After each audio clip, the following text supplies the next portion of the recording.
Christmas സ്പെഷ്യലായിട്ടുള്ള വട്ടയപ്പം എങ്ങനെയാണ് തയ്യാറാക്കുന്നത് നോക്കാം. അതിനായിട്ട് ഞാൻ ആദ്യം എടുത്തത് നമ്മുടെ സ്റ്റാൻഡേർഡ് മെഷറിംഗ് കപ്പിൽ 2 കപ്പ് വടിച്ച്, അതായത് കുമിച്ചല്ല വടിച്ച് ലെവൽ ചെയ്ത് 2 കപ്പ് ഇഡലി റൈസ് ആണ് എടുത്തിരിക്കുന്നത്. അങ്ങനെ എടുത്തിട്ട് അത് നന്നായി എടുത്തതിന് ശേഷം അത് നന്നായി കഴുകി വെള്ളം നല്ല ക്ലിയർ ആയതിനു ശേഷം ഒരു 4-5 മണിക്കൂർ കുതിർക്കാനായിട്ട് വെള്ളത്തിൽ ഇട്ട് വെച്ചിരുന്ന ഇഡലി റൈസാണിത്.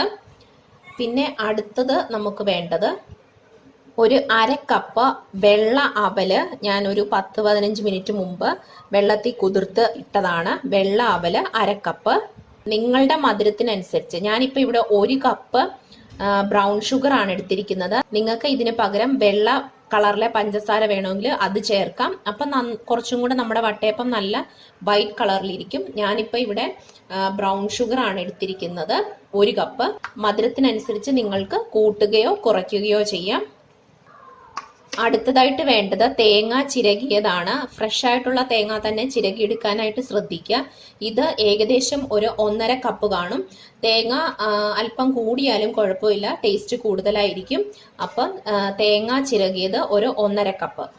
അടുത്തതായിട്ട് നമുക്ക് വേണ്ടത് ഒരു 1/2 ടീസ്പൂൺ ഇൻസ്റ്റന്റ് ഈസ്റ്റ് ആണ്. നിങ്ങളുടെ കയ്യിൽ ഇൻസ്റ്റന്റ് ഈസ്റ്റ് ഇല്ലെങ്കിൽ അത് അല്പനേരം മുമ്പ് ചെറു ചൂടുവെള്ളത്തിൽ അല്പം പഞ്ചസാര കലക്കി 1/2 ടീസ്പൂൺ ഈസ്റ്റ് ഇട്ടതിന് ശേഷം അതെടുക്കാവുന്നതാണ്. എൻ്റെ കയ്യിൽ ഇപ്പോൾ ഇൻസ്റ്റന്റ് ഈസ്റ്റ് ഉള്ളതുകൊണ്ട് ഞാൻ അതെടുത്തിരിക്കുന്നു. ഒരു 1/2 ടീസ്പൂൺ ഇൻസ്റ്റന്റ് ഈസ്റ്റ്. അപ്പത്തിന്റെ ബാറ്റർ തയ്യാറാക്കുന്നതിനായിട്ട് ഞാൻ മിക്സിയുടെ ഒരു വലിയ ജാർ എടുത്തിട്ടുണ്ട്. ഇതിലേക്ക് കുതിർത്ത് വെച്ചിരുന്ന അരി അല്പാൽപമായിട്ട് ചേർത്ത് കൊടുക്കുക.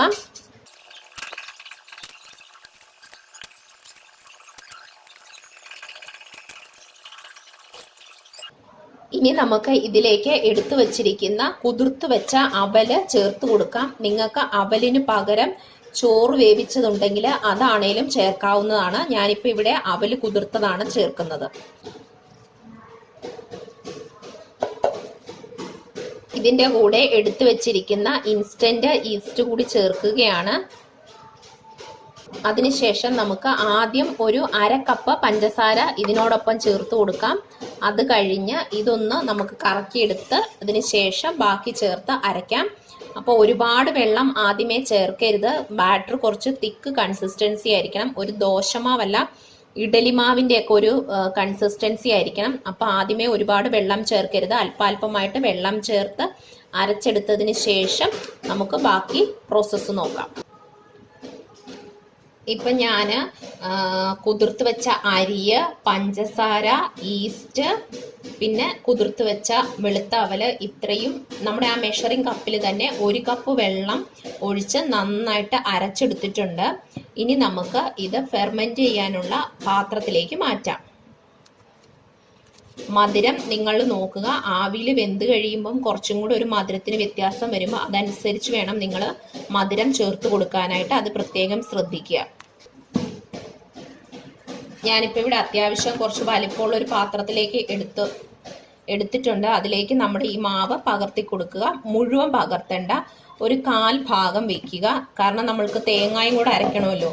അപ്പോൾ തേങ്ങ വേറെ അരയ്ക്കാനായിട്ട് വേറെ വെള്ളം എടുത്തു കഴിയുമ്പോൾ നമ്മുടെ ബാറ്റർ ഒരുപാട് ലൂസായി പോകും. അപ്പം മാവിൻ്റെ കുറച്ച് ഭാഗം നമുക്ക് ഈ മിക്സിയിൽ തന്നെ വെച്ചിട്ട് അതിലേക്ക് തേങ്ങ ഇട്ട് കൊടുക്കാം. തേങ്ങ ഒരുപാട് നമ്മൾ ചാറുകറിക്ക് അരയ്ക്കുന്നത് പോലെ അരഞ്ഞു പോകരുത്. ജസ്റ്റ് ഒന്ന് കറക്കിയെടുത്ത് ഒന്ന് ചതച്ചെടുത്താൽ മാത്രം മതിയാവും. അപ്പോൾ തേങ്ങ നമുക്കിതിലേക്ക് ചേർത്ത് കൊടുക്കാം.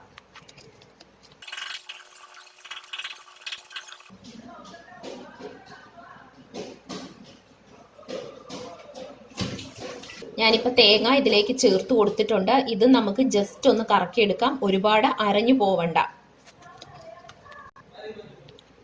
ഇപ്പം ഞാൻ ആ തേങ്ങ അല്പം മാവിൻ്റെ അകത്ത് ജസ്റ്റ് ഒന്ന് കറക്കി ഒന്ന് ഒതുക്കി എടുത്തിട്ടുണ്ട്. ഇത് നമുക്ക് ബാറ്ററിൻ്റെ മിക്സിലേക്ക് മാറ്റാം.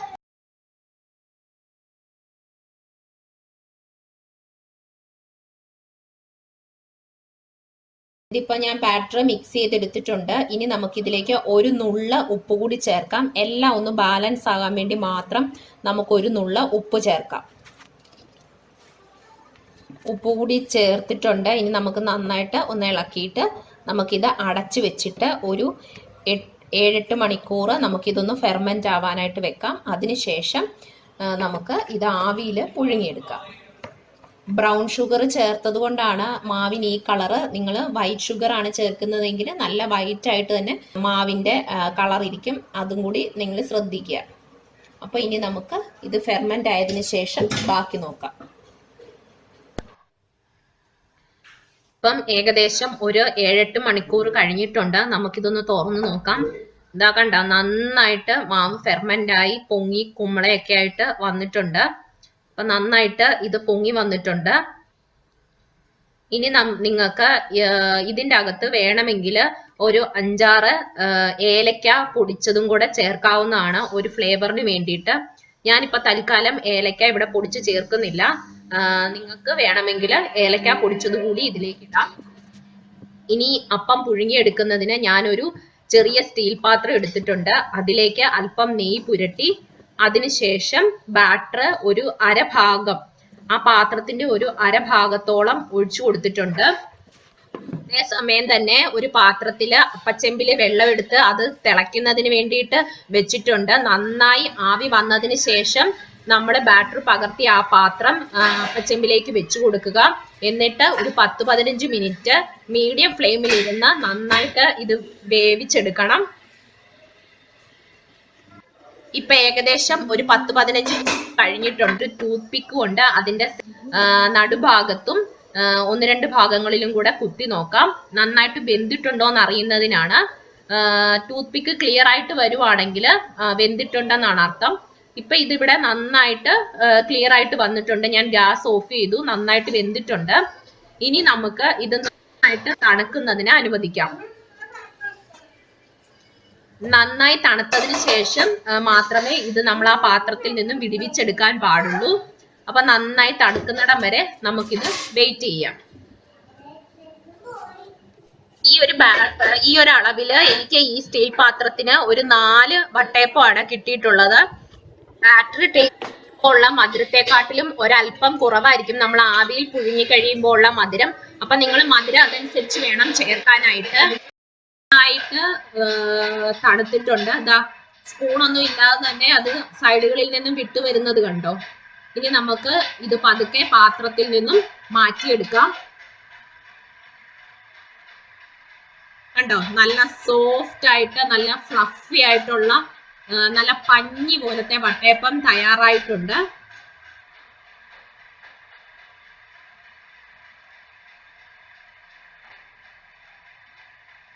അപ്പൊ തീർച്ചയായും നിങ്ങൾ ഈ ക്രിസ്മസിന് ഈ വട്ടയപ്പം ഒന്ന് ട്രൈ ചെയ്ത് നോക്കണം. നിങ്ങൾക്ക് വൈറ്റ് കളർ തന്നെ വേണമെങ്കിൽ പഞ്ചസാര, വൈറ്റ് പഞ്ചസാര ചേർത്ത് കൊടുത്താൽ മതിയാവും. വൈറ്റ് കളറിലെ പഞ്ചസാര. അപ്പൊ എല്ലാവർക്കും ഇന്നത്തെ റെസിപ്പി ഇഷ്ടപ്പെട്ടെന്ന് വിചാരിക്കുന്നു. ഇഷ്ടപ്പെട്ടെങ്കിൽ ഷെയർ ചെയ്യാനും ലൈക്ക് ചെയ്യാനും മറന്നു പോകരുത്. നിങ്ങൾ ഇതുവരെയും എൻ്റെ ചാനൽ സബ്സ്ക്രൈബ് ചെയ്തിട്ടില്ലെങ്കിൽ തീർച്ചയായും സബ്സ്ക്രൈബ് ചെയ്യുക. സബ്സ്ക്രൈബ് ചെയ്യുമ്പോൾ തൊട്ടടുത്തുള്ള ആ ബെൽ ബട്ടൺ കൂടി പ്രസ് ചെയ്യാൻ മറന്നു പോകരുത്. അപ്പം വീണ്ടും അടുത്ത ഒരു നല്ല റെസിപ്പിയിലൂടെ നമുക്ക് വീണ്ടും കാണാം. അതുവരേക്കും നന്ദി.